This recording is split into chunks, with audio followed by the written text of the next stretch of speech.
കുട്ടി വാശി പിടിക്കുമ്പോഴത്തേക്കും ഞാൻ ഒന്ന് വഴക്ക് പറഞ്ഞു, അത് ബാഡ് പാരന്റിങ് ആയോ? അല്ലെങ്കിൽ ഞാനൊരു അടി കൊടുത്തു, ബാഡ് പാരന്റിങ് ആയോ? അല്ലെങ്കിൽ എനിക്ക് തന്നെ ഇമോഷൻസ് മാനേജ് ചെയ്യാൻ പറ്റുന്നില്ല കൊച്ചിനെ ഹാൻഡിൽ ചെയ്യുമ്പോൾ. ഈ ചൈൽഡ്ഹുഡ് ട്രോമ മാറൂ? ബേസിക്കലി അവയർനെസ് ആണ് വേണ്ടത്. ഒരു അഡൾട്ടിനെ റെസ്പെക്റ്റ് ചെയ്യുന്നത് പോലെ ഒരു ഫുൾ എന്താ പറയുക ഗ്രോൺ അപ്പ് ഇൻഡിവിജ്വലിനെ റെസ്പെക്റ്റ് ചെയ്യുന്ന അതേ അളവിൽ ഞാൻ അങ്ങനെ ഉദ്ദേശിച്ച് പറഞ്ഞതാ. കുട്ടിയാണെങ്കിൽ പോലും വലിയൊരാളുടെ അടുത്ത് നമ്മൾ എങ്ങനെയാണ് റെസ്പെക്ട്ഫുള്ളി പെർമിഷൻ ചോദിക്കും അല്ലേ? അവർക്ക് കംഫർട്ടബിൾ ആയിട്ടുള്ള വേർഡ്സേ യൂസ് ചെയ്യുള്ളൂ. ആ വിഷമങ്ങളോ ആ ബുദ്ധിമുട്ടുകളോ പറയാനുള്ളൊരു സ്പേസ് ഉണ്ടോ, കേൾക്കാനുള്ള ആളുണ്ടോ എന്നുള്ളതാണ് മെന്നും ഫേസ് ചെയ്യുന്നൊരു ബുദ്ധിമുട്ട് എന്ന് തോന്നുന്നു. മൾട്ടിപ്പിൾ ആളുകൾ ഉണ്ടാവുന്നത് നല്ലതാണ്, പക്ഷേ അതൊരു ഡിപ്പെൻഡൻസി ആവരുത് എന്നുള്ളത് മനസ്സിലായോ? അതായത് നമ്മളെ റെഗുലേറ്റ് ചെയ്യാനും നമ്മളെ ഓക്കെ ആക്കാനും ആരെങ്കിലും ഉണ്ടായേ പറ്റുള്ളൂ എന്നുള്ള രൂപത്തിലായി കഴിഞ്ഞാൽ നമ്മൾ പെട്ടുപോയില്ലേ? ഗേൾ ഫ്രണ്ടിൻ്റെ അടുത്തോ ഒക്കെ ചെന്നത് ബുദ്ധിമുട്ട് പറഞ്ഞു കഴിഞ്ഞാൽ തന്നെ എന്നെ നോക്കാനുള്ള കപ്പാസിറ്റി ഇല്ലാത്തൊരുത്തനാണോ ഇവൻ എന്നുള്ള തോന്നൽ തോന്നിയാൽ എന്താവും? ഏത് അസുഖത്തിനെ പറ്റി നമ്മൾ വായിച്ചു കഴിഞ്ഞാലും ഇതെനിക്കുണ്ട്, അമ്മയ്ക്കുണ്ട്, അച്ഛനുണ്ട്, അപ്പുറത്തെ വീട്ടിലെ ചേച്ചിക്കുണ്ട്, എല്ലാവർക്കും ഉണ്ട് തോന്നുന്നു. നമുക്ക് ഒരുമിച്ച് ഉറങ്ങുമ്പോഴാണ് ഇൻറ്റിമസി എന്നുള്ളത്. അതിവിടെ ഇല്ലാതായി കഴിഞ്ഞാൽ എല്ലാം തീർന്നോ എന്നുള്ളതാണ്. ചിലപ്പോൾ സ്ലീപ്പ് ഡിവോഴ്സ്, 2 റൂമിൽ കിടന്ന ഇൻറ്റിമസി പോയില്ലേ എന്നുള്ളതാണ് നമ്മളൊക്കെ ചിന്തിച്ചു പോണേ. ഏറ്റവും അത്യാവശ്യമുള്ളൊരു കാര്യം, എന്നാൽ ഏറ്റവും ലീസ്റ്റ് ആയിട്ട് പരിഗണിക്കുന്ന കാര്യം. Yes, let's talk about mental health. Welcome Vadra. ഇപ്പം ഈ മെന്റൽ ഹെൽത്ത് എന്ന് പറയുമ്പോഴേ ഒരുപാട് ഇപ്പം നമ്മൾ ഇരട്ടച്ചങ്കൻ അല്ലെങ്കിൽ പരിക്കൻ അങ്ങനെയുള്ള സ്വഭാവങ്ങളുടെ കാര്യങ്ങളൊക്കെ നമ്മൾ പറയാറുണ്ട്. ശരിക്കും ഈ മെന്റൽ ഹെൽത്തിലേക്ക് വരുമ്പോൾ സ്ട്രോങ് ആയിട്ടുള്ളത് മെന്നാണോ വിമൻ ആണോ? ഈ സ്ട്രോങ് എന്നുള്ളതുകൊണ്ട് എന്താ ഉദ്ദേശിക്കണേ എന്നുള്ളതാണ്. നമ്മൾ പവർഫുൾ ആവുക, ഡോമിനന്റ് ആവുക, അങ്ങനത്തെ രീതിയിലാണോ സ്ട്രോങ് എന്നുള്ളതുകൊണ്ട് ഉദ്ദേശിക്കുന്നത്? നമ്മൾ മെന്റൽ ഹെൽത്തിൽ നോക്കുന്ന സമയത്ത് ഒരാൾ സ്ട്രോങ് ആണെന്ന് പറയണമെന്നുണ്ടെങ്കിൽ അയാൾക്ക് ഉണ്ടാവേണ്ട സ്കിൽ എന്ന് പറയുന്നത് ഫ്ലെക്സിബിലിറ്റിയാണ്, ഇമോഷൻസ് റെഗുലേറ്റ് ചെയ്യാനുള്ള സ്കില്ലാണ്, കമ്മ്യൂണിക്കേറ്റ് ചെയ്യാനുള്ള സ്കില്ലാണ്. അപ്പോൾ ഈ ക്വസ്റ്റ്യൻ തന്നെ ഒന്നുകൂടി നമ്മൾ ആലോചിച്ച് കഴിഞ്ഞാൽ അത് ഗേളിന് കൂടുതലാണ് ബോയ്ക്ക് കൂടുതലാണെന്ന് നമുക്ക് പറയാൻ പറ്റില്ല. ഓരോ ഇൻഡിവിജ്വലിനനുസരിച്ച് ആ സ്കില്ലിൽ വ്യത്യാസം ഉണ്ടാവില്ലേ? അത് അവർക്ക് കിട്ടുന്ന എക്സ്പീരിയൻസിനനുസരിച്ചും എക്സ്പോഷറിനനുസരിച്ചും വ്യത്യാസം ഉണ്ടാവും. പിന്നെ ഇതിനകത്ത് നമുക്ക് ആകെ പറയാനുള്ളൊരു കാര്യം എന്ന് പറയുന്നത് ഒരു സോഷ്യൽ ഇൻഫ്ലുവൻസ് ഇതിനകത്ത് എങ്ങനെയാണെന്നുള്ളതാണ്. ഇപ്പോൾ ഗേൾസ് കുറച്ചും കൂടി ഹെൽപ്പ് സീക്കിംഗ് ആയിരിക്കും, എക്സ്പ്രസീവ് ആയിരിക്കാം. സോഷ്യലി അത് അക്സെപ്റ്റബിൾ ആണല്ലോ. നമ്മൾ ഏത് രീതിയിൽ ഇമോഷൻസ് എക്സ്പ്രസ് ചെയ്യുകയാണെങ്കിലും ഗേൾസ് അങ്ങനെ ഓക്കെ ആയിട്ട് നമ്മളെല്ലാവരും കാണും. പക്ഷെ ബോയ്സിൻ്റെ കാര്യത്തിൽ നോക്കിക്കഴിഞ്ഞാൽ പലപ്പോഴും അവർ അങ്ങനെ പറയാൻ പാടുണ്ടോ, എക്സ്പ്രസ് ചെയ്യാൻ പാടുണ്ടോ, ഷെയർ ചെയ്യാൻ പാടുണ്ടോ, കരയരുത് എന്നൊക്കെ പറഞ്ഞിട്ട്. അപ്പോൾ അവർക്കത് ലേൺ ചെയ്യാനോ എക്സ്പീരിയൻസ് ചെയ്യാനുള്ള ഓപ്ഷൻ കിട്ടുന്നില്ല. അപ്പോൾ ഫ്ലെക്സിബിൾ ആവുക എന്ന് പറയുന്ന ഏരിയാസിലും ഇത് കിട്ടി വളരുന്ന ആളുകൾക്കും കിട്ടാതെ വളരുന്ന ആളുകൾക്കും ഉണ്ടാവുന്ന ഡിഫറൻസേ ഉള്ളൂ. അല്ലാതെ നമുക്കൊരു മെൻ പവർഫുൾ ആണ് വിമൻ പവർഫുൾ ആണെന്നുള്ളത് ജനറലൈസ് ചെയ്ത് നമുക്ക് പറയാൻ പറ്റുന്ന കാര്യമല്ല. നമ്മൾ നോർമലൈസ് ചെയ്യാണ് വേണ്ടത്. എല്ലാം എക്സ്പ്രസ് ചെയ്യുന്നതും കമ്മ്യൂണിക്കേറ്റ് ചെയ്യുന്നതും നോർമൽ ആണ് എന്നുള്ളത്. പിന്നെ അതേപോലെ ഇപ്പോൾ ബോയ്സിൻ്റെ മെൻ്റൽ ഹെൽത്തിലേക്ക് വരുമ്പോൾ റെസ്പോൺസിബിലിറ്റി വീട്ടിൽ ഏറ്റവും കൂടുതൽ വരുന്നത് ബോയ്സ്. വളർന്ന് ജോലി എടുക്കണം, കല്യാണം കഴിക്കണം, അല്ലെങ്കിൽ വീട് നോക്കണം എന്നൊക്കെയുള്ള ഒരു സാഹചര്യം വരുന്നത് ആൺകുട്ടികൾക്കാണല്ലോ പൊതുവെ. പെൺകുട്ടികൾ ആ സൈഡിൽ കുറച്ചുകൂടി സേഫ് ആണ് ഇപ്പോഴും. അപ്പോൾ അത് കൂടുതലായിട്ട് അഫക്റ്റ് ചെയ്യുന്നുണ്ടോ ബോയ്സ്? റെസ്പോൺസിബിൾ ആവുമ്പോൾ കുറച്ച് പരിക്കനാവണം എന്നുള്ളൊരു.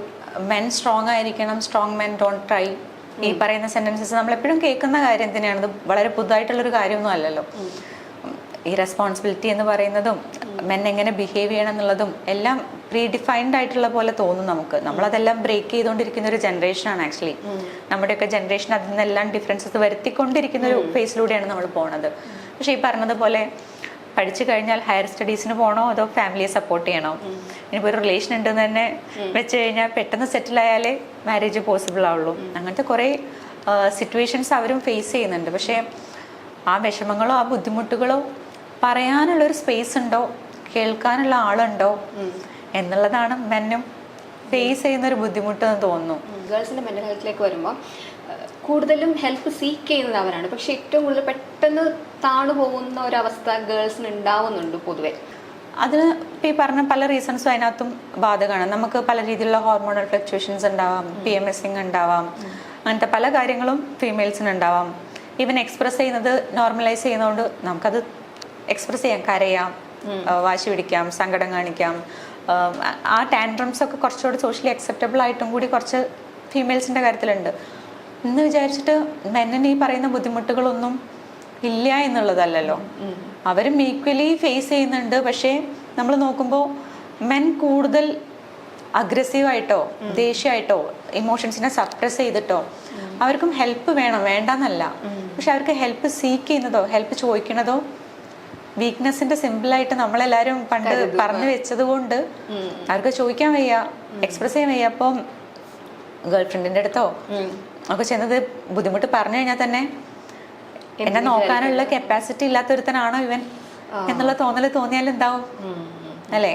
ഇപ്പൊ പാരന്റ്സിനൊക്കെ ആണെങ്കിലും പ്രൊട്ടക്ട് ചെയ്യേണ്ട ഒരു പേഴ്സണാണ് ഞാൻ, റെസ്പോൺസിബിൾ ആളാണ് ഞാൻ എന്ന് പറഞ്ഞിട്ട് ഞാൻ പോയിട്ട് എൻ്റെ വിഷമം അവിടെ പറഞ്ഞു കഴിഞ്ഞാൽ ഞാൻ കേപ്പബിൾ അല്ല എന്ന് ഫീൽ ചെയ്യില്ലേ? ഇങ്ങനത്തെ വിഷമങ്ങൾ അവരുടെ ഉള്ളിലുണ്ടാകുമ്പോൾ ഹെൽപ്പ് ഫീമെയിൽസിനും വേണം മെയിൽസിനും വേണം, ഈക്വലി ട്രബിൾഡ് ആവാം. ഇതിലൊന്നും വ്യത്യാസമില്ല. പക്ഷേ എക്സ്പ്രസ് ചെയ്യാനുള്ള സ്പേസ് ഉണ്ടോ ഇല്ലയോ എന്നുള്ളതിൽ മാത്രമാണ് മെന്നും ഫീമെയിലും ഡിഫർ ചെയ്യുന്നത്. അതിൽ ഫീമെയിലിന് ആ ഓപ്ഷൻസ് കിട്ടുമ്പോൾ അത് ചെയ്തുകൊണ്ടിരിക്കുന്നു, നമ്മൾ കാണുന്നു. അപ്പോൾ സ്ത്രീകൾക്ക് എല്ലാവർക്കും അത് ചെയ്യാൻ പറ്റുന്നുണ്ട്, ചെയ്യുന്നുണ്ട്. സ്ത്രീകൾ എല്ലാവരും അങ്ങനെയാണ്. അങ്ങനെയൊക്കെ നമ്മളങ്ങ് ചില സ്ഥലത്ത് ടൈപ്പ് കാസ്റ്റ് ചെയ്ത് പോകുന്നത് പോലെ നമുക്ക് തോന്നും. ചിലപ്പം ഇപ്പോൾ PCOS അങ്ങനെയൊക്കെയുള്ള ബുദ്ധിമുട്ടുകളുള്ള ഫീമെയിൽസിന് ഞാനെന്താ ഇങ്ങനെയെന്ന് എനിക്ക് തന്നെ മനസ്സിലാവണില്ല എന്ന് പറയുന്ന അവസ്ഥയിലൂടെയോ അവർ പോകുന്നുണ്ടാവും. അപ്പം അത് കൂടെ നിൽക്കുന്ന ആളുകൾക്ക് അവളെപ്പോഴും അങ്ങനെയാ, ആ രീതിയിലൊക്കെ നമ്മൾ പറഞ്ഞു കഴിഞ്ഞാൽ, അല്ലെങ്കിൽ ഒരു കാര്യം കിട്ടാൻ നോക്കിയിരിക്കുകയാണ് കണ്ണെന്ന് വെള്ളം ഒഴുക്കാനായിട്ട്, ഇത്തരത്തിലുള്ള ടേംസ് എല്ലാവരും പറയുന്നതാണ്. അപ്പം പക്ഷെ ഇതിലൊക്കെ ഡിഫറൻസസ് ഉണ്ട്.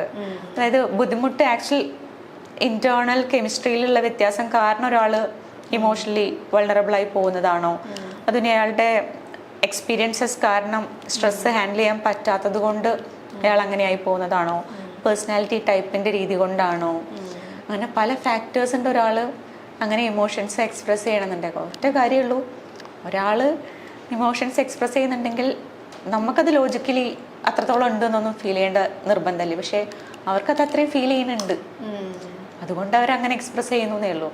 അവനവന്റെ വിഷമം അവനവന് വലുതാണ് എന്ന് പറയുന്നത് ആണ്. അത് എല്ലാവർക്കും മനസ്സിലാക്കാൻ പറ്റണമെന്നില്ല.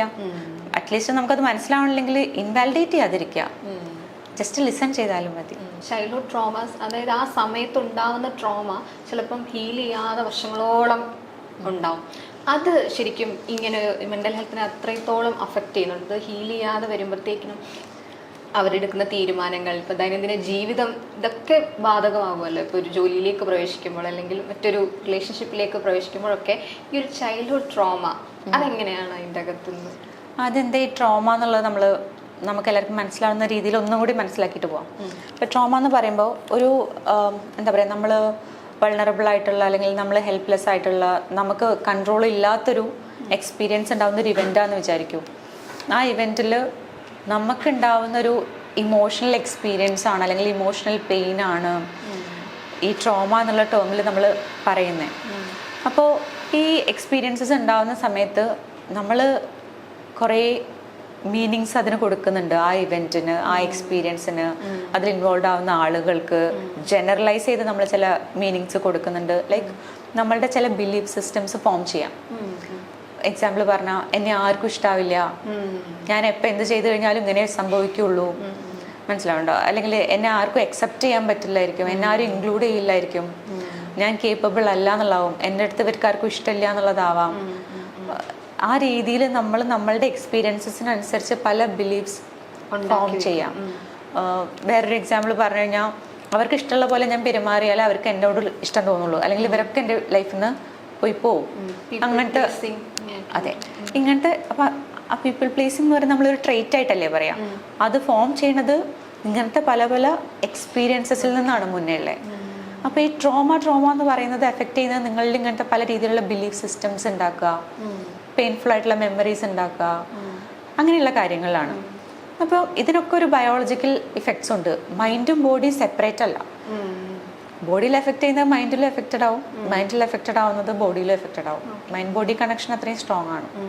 അപ്പോൾ ഈ പറയുന്ന എല്ലാ എക്സ്പീരിയൻസസിനും നമ്മുടെ ബ്രെയിനിലുള്ള സ്ട്രക്ചേഴ്സിൽ പല വ്യത്യാസങ്ങളുണ്ടാവും. നമ്മൾ ഇൻഫർമേഷൻസ് പ്രോസസ്സ് ചെയ്യുന്നതിൽ വ്യത്യാസം ഉണ്ടാവും. നമ്മുടെ ബോഡി മസിൽസ് സ്ട്രെസ് വരുന്ന സമയത്ത് അതിന് പെരുമാറുന്ന രീതിയിൽ വ്യത്യാസം വരും. നമ്മളുടെ ഗട്ട് നമ്മൾ പറയില്ലേ ഗട്ട് ഇൻസ്റ്റിങ്ക്റ്റ് എന്നൊക്കെ നമ്മൾ പറയാറുണ്ട്. എന്താ ഈ ഗട്ട് ഇൻസ്റ്റിങ്ക്റ്റ്? നമ്മളുടെ ബോഡിക്ക് അങ്ങനത്തെ സെൻസേഷൻസും മെമ്മറീസും എക്സ്പീരിയൻസസും വെച്ചിട്ട് ആ മെമ്മറീസ് സ്റ്റോർ ചെയ്യാനും അതിനനുസരിച്ച് ഫ്യൂച്ചറിൽ അങ്ങനത്തെ എക്സ്പീരിയൻസസ് വരുമ്പോൾ റിയാക്ട് ചെയ്യാനോ റെസ്പോണ്ട് ചെയ്യാനോ ഒക്കെ നമ്മൾ ഒരുപാട് എഫേർട്ട് ഇടാതെ തന്നെ നമ്മളുടെ ബോഡി പലയിടത്തും റെസ്പോണ്ട് ചെയ്യാറൊക്കെ ഇല്ലേ, അതൊക്കെ ഇതിൻ്റെ ഭാഗമാണ്.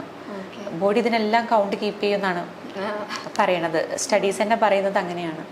അപ്പം ഈ പറയുന്ന ട്രോമാറ്റിക് എക്സ്പീരിയൻസസ് ഒക്കെ നമ്മളിൽ ഇങ്ങനത്തെ പല പാറ്റേൺസ് ഫോം ചെയ്യിച്ചിട്ടുണ്ടാവും, പല ബിലീഫ്സ് ഫോം ചെയ്യിച്ചിട്ടുണ്ടാവും.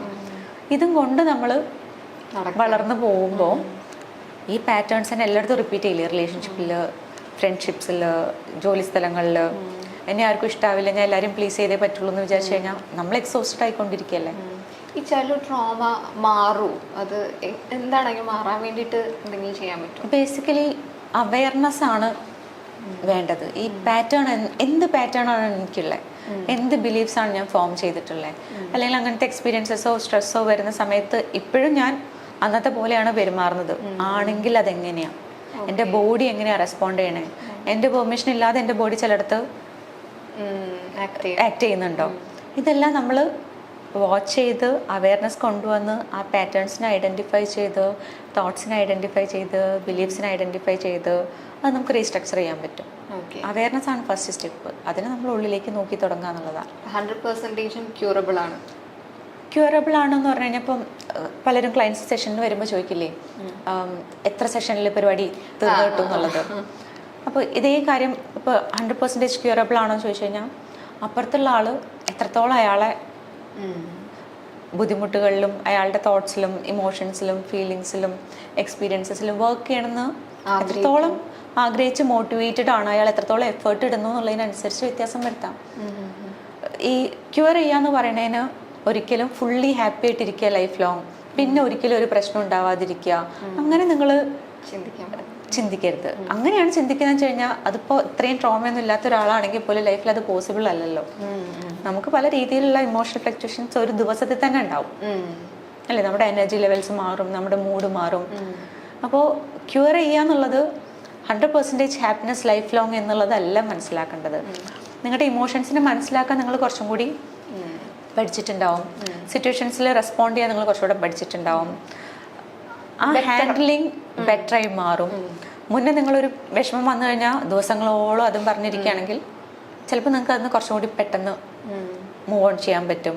അല്ലെങ്കിൽ ഇമോഷൻസിനെ പ്രോസസ്സ് ചെയ്യാനും ചിലതിനെ മാറ്റി വെക്കാനും ചിലതിൽ എൻഗേജ് ചെയ്യാനുള്ള സ്ട്രെങ്ത്തും ഇതൊക്കെയാണ് നിങ്ങൾ തെറപ്പി എന്നൊക്കെ നിങ്ങൾ കിട്ടുന്നത്. മുന്നോട്ട് വരിക എന്നുള്ളതാണ് ഇതിന്റെ ഏറ്റവും വലിയൊരു കാര്യം. ഒബ്വിയസ്ലി നിങ്ങളിൽ നിന്നൊരു ചേഞ്ച് ആയിരിക്കും, നിങ്ങളുടെ ഒരു ഗ്രോത്ത് ആണ്. എക്സ്റ്റേണൽ എൻവയോൺമെന്റ് നമുക്ക് ഒരിക്കലും കൺട്രോൾ ചെയ്യാൻ പറ്റില്ലല്ലോ. പുതിയ ബാഡ് എക്സ്പീരിയൻസസും ഉണ്ടാവില്ല എന്ന് നമുക്ക് പറയാൻ പറ്റില്ല.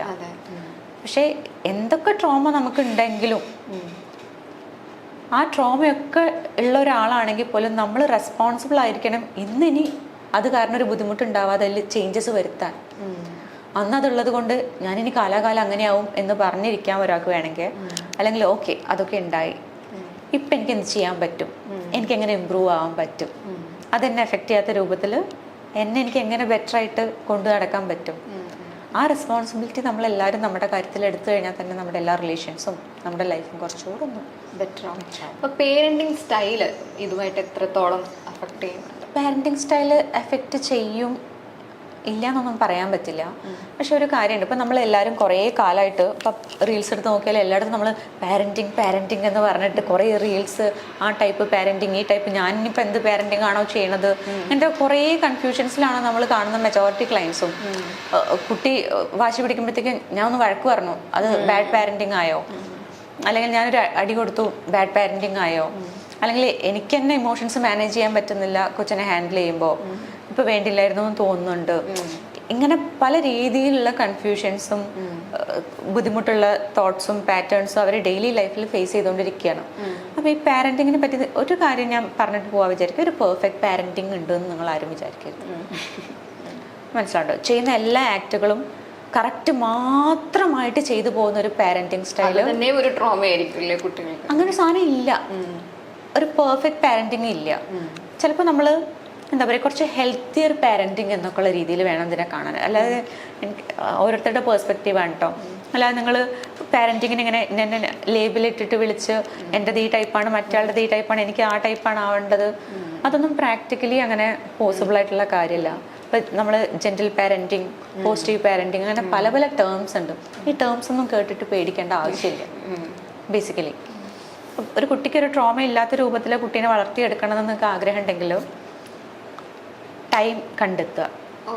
ഓക്കെ, ടൈം കൊടുത്ത് ഇമോഷണലി അവൈലബിൾ ആവാൻ നോക്കുക, സേഫ്റ്റി മേക്ക് ഷുവർ ചെയ്യാൻ നോക്കുക, ബാക്കി ബേസിക് നീഡ്സ് ഇല്ലേ, ഫുഡ്, ഷെൽട്ടർ, അങ്ങനെയുള്ള കാര്യങ്ങൾ അതിൽ അവൈലബിൾ ആവാൻ നോക്കുക.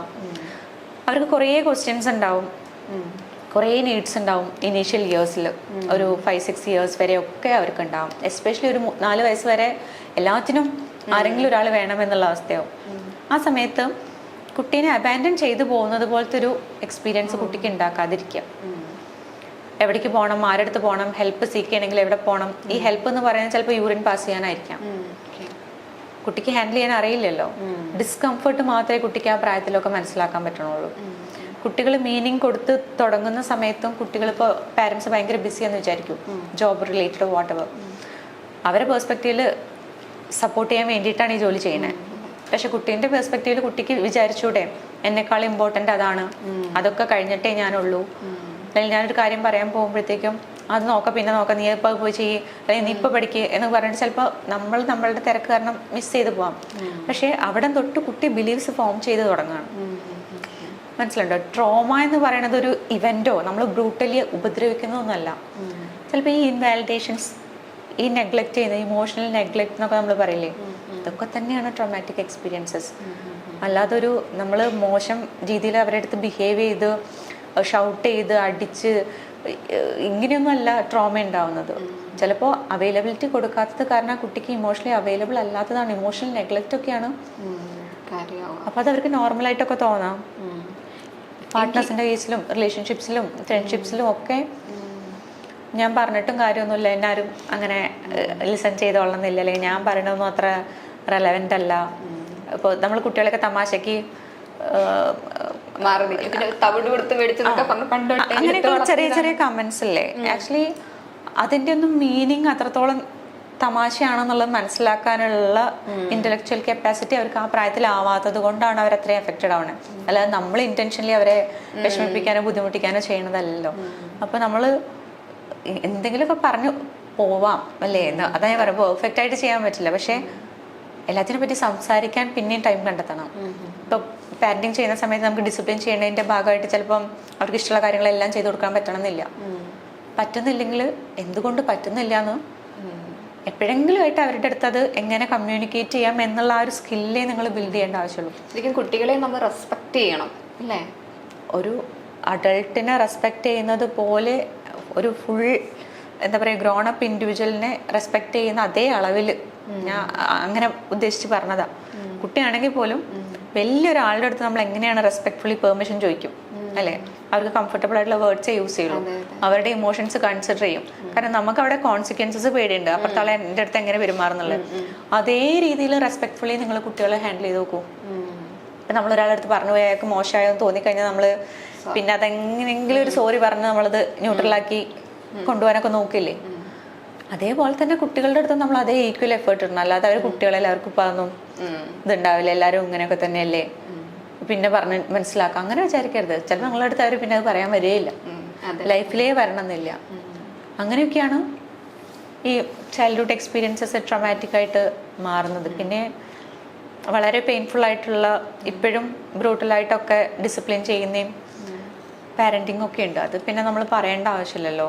അത് കുട്ടികളാണെങ്കിലും വലിയവരാണെങ്കിലും നമുക്കത് ഒരിക്കലും അഗ്രി ചെയ്യാൻ പറ്റുന്ന കാര്യങ്ങളല്ല. ഇനിയിപ്പോൾ അത് പറയുമ്പോൾ ഞാൻ എൻ്റെ മനസ്സിൽ വന്ന സിനിമ ഏതാന്ന് പറയാം, മറ്റേ ഡിയർ സിന്ദഗി എന്ന് പറഞ്ഞ സിനിമയില്ലേ, അതിൽ ആലിയ ഭട്ടിൻ്റെ ക്യാരക്ടർ ക്ലിയർ ആയിട്ട് ഇതേ സെയിം സാധനമാണ് കാണിക്കുന്നത്. ഒരു സന്ദർഭത്തിൽ അവൾ പൊട്ടിത്തെറിക്കുന്നുണ്ട്. ആലിയ ഭട്ടിൻ്റെ ക്യാരക്ടർ അമ്മയും അച്ഛനും ഇട്ടിട്ട് പോയി എന്നുള്ളൊരവസ്ഥ വരുമ്പോൾ പൊട്ടിത്തെറിക്കുന്ന ഒരു അവസ്ഥയുണ്ട്.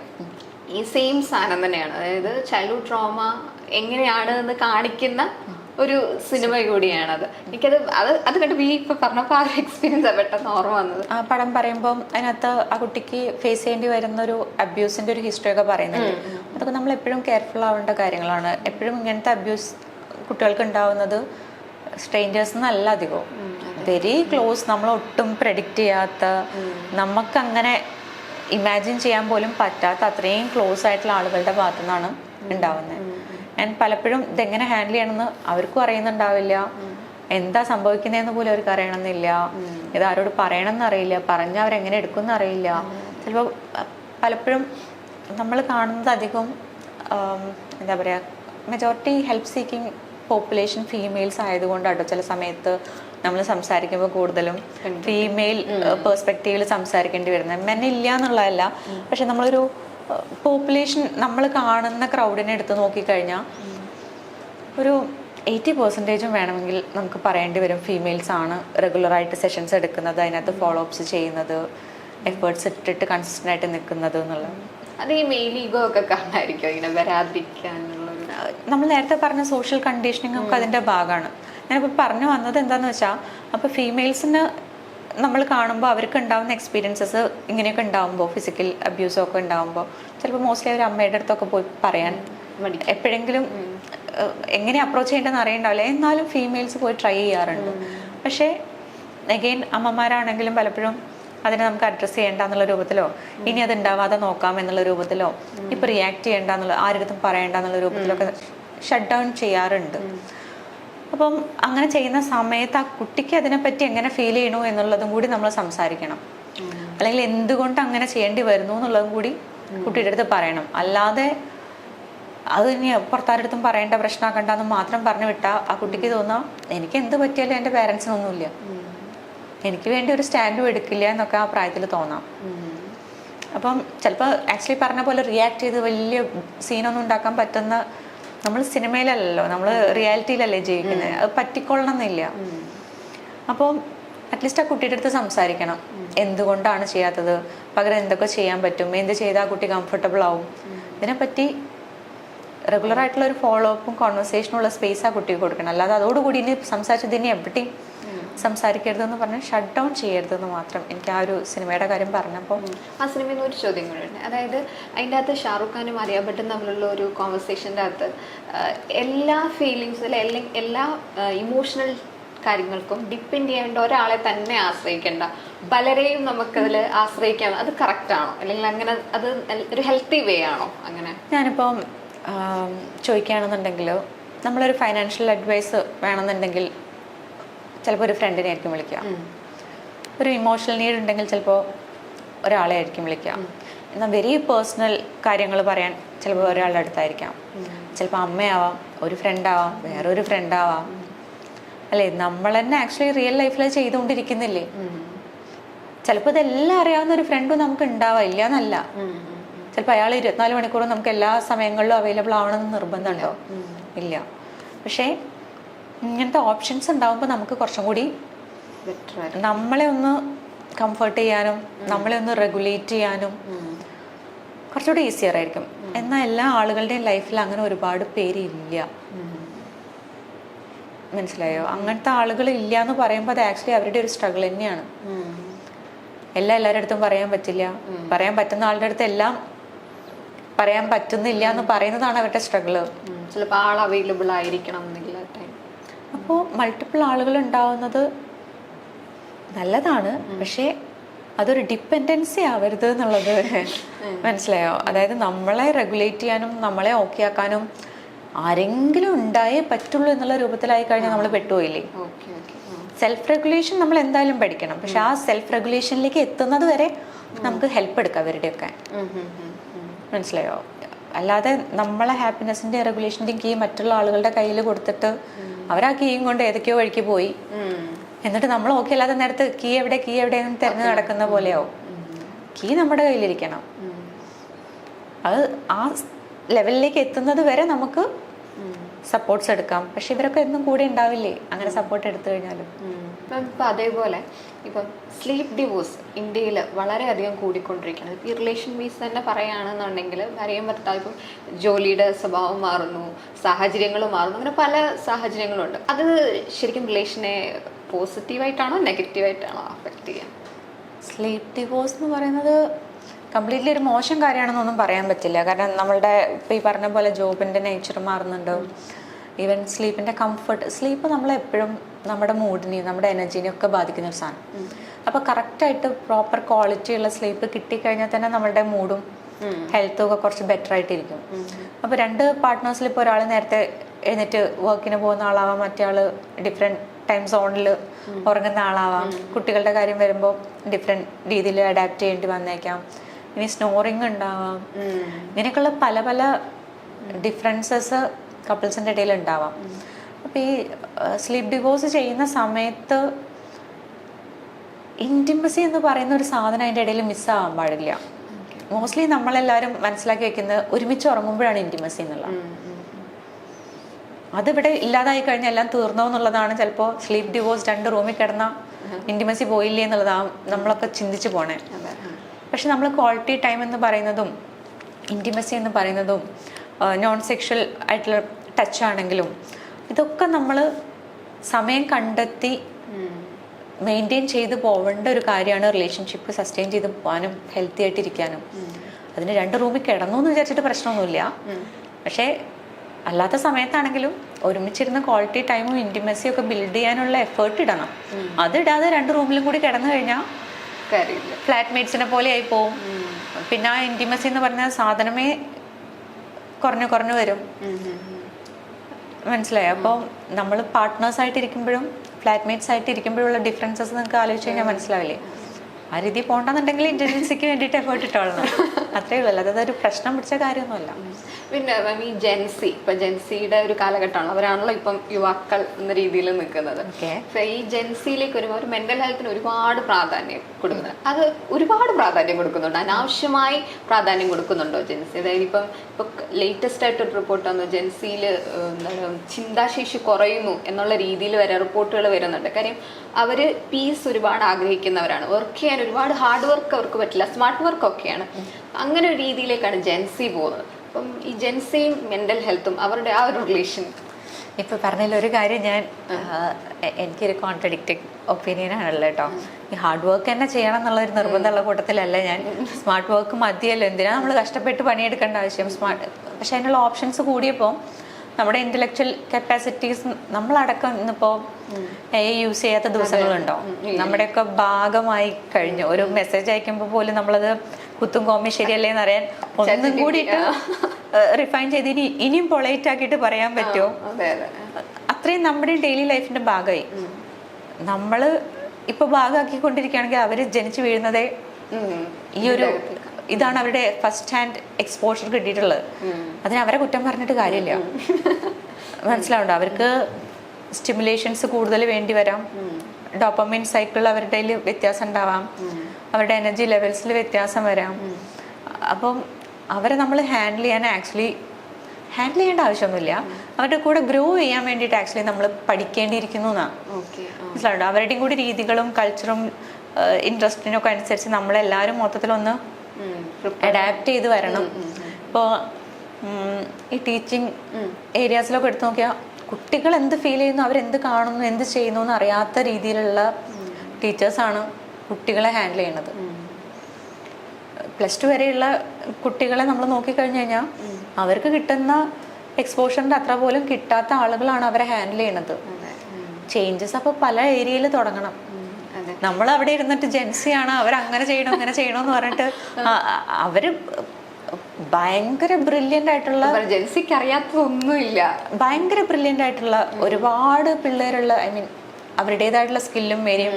ഈവൻ നമ്മൾ കോൺവെർസേഷനിലൊക്കെ പറയും അവർക്ക് പറ്റില്ലെങ്കിൽ നോ പറയാൻ അവർക്ക് അറിയാം. അത് ഭയങ്കര നല്ലൊരു ക്വാളിറ്റിയാണ്. മനസ്സിലായി? പക്ഷെ അത് പറയുന്ന രീതി ചിലപ്പോൾ ഒന്ന് ഇംപ്രവൈസ് ചെയ്യേണ്ടി വരാം. നമ്മളൊരു സോഷ്യൽ ബീയിങ് ആകുമ്പോൾ മറ്റുള്ളവരെ ഹേർട്ട് ചെയ്യാതെ പറയേണ്ടി വരാം. ചിലപ്പോൾ അവർ പറയുന്നത് അവരുടെ ജനറേഷനിൽ നോർമൽ ആവാം, മറ്റുള്ള ആളുകൾക്ക് അത് ചിലപ്പോൾ റൂഡായിട്ട് ഫീൽ ചെയ്യാം. അപ്പം അതൊരു തെറ്റ് പ്രശ്നം എന്നൊന്നും പറയാൻ പറ്റില്ലല്ലോ. 2 കൂട്ടരും കൂടി അഡാപ്റ്റ് ചെയ്യണം എന്ന് വിചാരിച്ചാലേ നടക്കുള്ളൂ. ഈ ജെൻസിയിലാണ് ഒരുപാട് ട്രോളുകൾ സോഷ്യൽ മീഡിയയിൽ വരാറുണ്ട്. ഒരുപാട് ടേംസ് ഉണ്ടല്ലോ ഇവർക്ക് റിലേഷൻഷിപ്പിൽ, ബെഞ്ചിങ് അങ്ങനെയൊക്കെ പറഞ്ഞിട്ട് ഒരുപാട് ടേംസ് ഉണ്ട്. വർക്ക് ഫ്രം ഹോം ആണ് കൂടുതലും ജെൻസി ഓപ്റ്റ് ചെയ്യുക. അങ്ങനെയുള്ള രീതിയിലൊക്കെ ഒരുപാട് ട്രോളുകൾ ജെൻസിയെ സംബന്ധിച്ച് പോകുന്നുണ്ട്. അതൊക്കെ കറക്റ്റ് ആണോ, അല്ലെങ്കിൽ അങ്ങനത്തെ ഒരു മാനസികാവസ്ഥയാണോ? ഈ ടേമൊക്കെ അവരൊക്കെ എന്തിട്ട് വിളിച്ചു കഴിഞ്ഞാൽ നമ്മളെല്ലാവരും മനുഷ്യന്മാരല്ലേ, ബേസിക്കലി ഈ പറഞ്ഞ സാധനങ്ങളുണ്ട്. നമ്മളതിനെ ടേമിട്ട് വിളിച്ച് നമുക്ക് എല്ലാവർക്കും കോമൺ ആയിട്ട് യൂസ് ചെയ്യാൻ പറ്റുന്ന ടേംസ് വന്നു എന്നുള്ളതല്ലാതെ എല്ലാത്തിൻ്റെ ഉള്ളിലേക്ക് വന്നാൽ നമുക്ക് എല്ലാവർക്കും നമ്മൾ മനുഷ്യരാണ്, ഇമോഷൻസ് ആണ്, ഫീലിങ്സ് ആണ്, ബിലീഫ്സ് ആണ്, തോട്ട്സ് ആണ്, അത്രയല്ലേ ഉള്ളൂ. എല്ലാം ഫിസിക്കൽ ബോഡി അല്ലേ, തോട്ട്സ് അല്ലേ, ഫീലിങ്സ് അല്ലേ. അപ്പോൾ അതിനെ ലേബിൾ ചെയ്ത് പറയാനുള്ള സൗകര്യത്തിന് അത് പറയുന്നത് പറഞ്ഞോട്ടെ. പക്ഷേ നമ്മളതിൽ കുറച്ച് എനിക്ക് തോന്നുന്നത് ഈ സോഷ്യൽ മീഡിയയിൽ ഈ ടേംസും കാര്യങ്ങളും ഈവൻ മെൻ്റൽ ഹെൽത്ത് റിലേറ്റഡ് ആണെങ്കിലും ഞാൻ അധികവും ടെക്നിക്കൽ ടേംസ് പറയാതിരിക്കാൻ ഇൻറ്റൻഷനലി ട്രൈ ചെയ്യാറുണ്ട്. ചിലപ്പോൾ ചില ഏരിയയിൽ നമുക്ക് ഇംഗ്ലീഷിൽ അത് ആ ടേംസ് യൂസ് ചെയ്ത് മാത്രം ശീലമായതുകൊണ്ട് ചിലപ്പോൾ അത് വന്നു പോകുന്നുള്ളതല്ലാതെ വെറുതെ ഓരോ ടേംസ് ഇട്ടിട്ട് ലേബിൾ ചെയ്ത് ഞാൻ അതാണ്, ഞാനിതാണ്, മറ്റേ ആൾ ഇതാണെന്ന് പറഞ്ഞ് നമ്മൾ ആരെങ്കിലും ആഗ്രഹിക്കണ്ടോ ലേബിൾ ചെയ്യാൻ? അതെ, ഇപ്പൊ ചിന്തിച്ച എല്ലാവർക്കും മാനസിക പ്രശ്നങ്ങളാണ്. നമ്മളിപ്പോ ഓരോ ലക്ഷണങ്ങളൊക്കെ പറയുമ്പോൾ അയ്യോ എനിക്കിതുണ്ടോ, അല്ലെങ്കിൽ എന്തെങ്കിലുമൊക്കെ സവിശേഷതകൾ അത് ആക്ച്വലി നമ്മൾ സെർച്ച് ചെയ്യുമ്പോൾ അയ്യോ എനിക്കിതാണോ എന്നൊക്കെ ഉള്ളൊരു ചിന്ത വരും. അത് എല്ലാവർക്കും അത് തോന്നിപ്പോവും. ഞങ്ങൾ PG പഠിക്കുന്ന സമയത്ത് നമുക്കൊരു അബ്നോർമൽ സൈക്കോളജി എന്ന് പറയുന്നൊരു പേപ്പർ ഉണ്ട്. അത് പഠിക്കുന്ന സമയത്ത് ഏത് അസുഖത്തിനെ പറ്റി നമ്മൾ വായിച്ചു കഴിഞ്ഞാലും ഇതെനിക്കുണ്ട്, അമ്മയ്ക്കുണ്ട്, അച്ഛനുണ്ട്, അപ്പുറത്തെ വീട്ടിലെ ചേച്ചിക്കുണ്ട്, എല്ലാവർക്കും ഉണ്ട് തോന്നുന്നു നമുക്ക്. ചിലതൊക്കെ നമ്മൾ ഉറപ്പിച്ചു. അപ്പൊ നമ്മൾ പിന്നെ പലതും പഠിക്കുമ്പോൾ ഇതുണ്ട് അതും ഉണ്ട്. അപ്പൊ ശരിക്കും ഇതിൽ ഏതാണുള്ളത്? അത് നമ്മൾ സിംറ്റം പ്രസന്റേഷൻ നമ്മൾ റിയൽ ലൈഫ് എക്സ്പോഷർ കിട്ടാതെ ബുക്കും ടേംസും മാത്രം കിട്ടി വായിച്ചു വരുമ്പോൾ ഉണ്ടാവുന്ന മിസ്ഡയഗ്നോസിസ് ആണ്. മനസ്സിലായി? നമ്മൾ PG പഠിക്കുന്ന സമയത്ത് ബുക്കിലേ കണ്ടിട്ടുള്ളൂ. ക്ലിനിക്കൽ എക്സ്പോഷർ കിട്ടി ക്ലയൻസിനെ കണ്ടു തുടങ്ങുമ്പോഴാണ് ആക്ച്വലി ഈ എഴുതി വെച്ച സാധനങ്ങൾ ശരിക്കും ഒരു റിയൽ ലൈഫിൽ ഒരാൾ എങ്ങനെയാവും ഫേസ് ചെയ്യണമെന്നുള്ളത് കണ്ടുവരുന്നുള്ളൂ. അപ്പോൾ നിങ്ങൾ വിചാരിക്കുന്ന ലെവലോ ഇൻറ്റൻസിറ്റിയോ കാര്യങ്ങളൊന്നും ആവണമെന്നില്ല. സോ വെറുതെ അങ്ങനെ ഡയഗ്നോസ് ചെയ്ത് ലേബിൾ ചെയ്യേണ്ട ആവശ്യമില്ല. നിങ്ങൾക്കൊരു ബുദ്ധിമുട്ടുണ്ടെങ്കിൽ ഗോ ടു എ പ്രൊഫഷണൽ. വെറുതെ അതാണെന്ന് പറഞ്ഞിട്ട് അത് വിചാരിച്ച് ഇരിക്കണ്ട. എന്തിനാണ് ലേബിൾ ചെയ്ത് ഇരിക്കേണ്ട ആവശ്യം?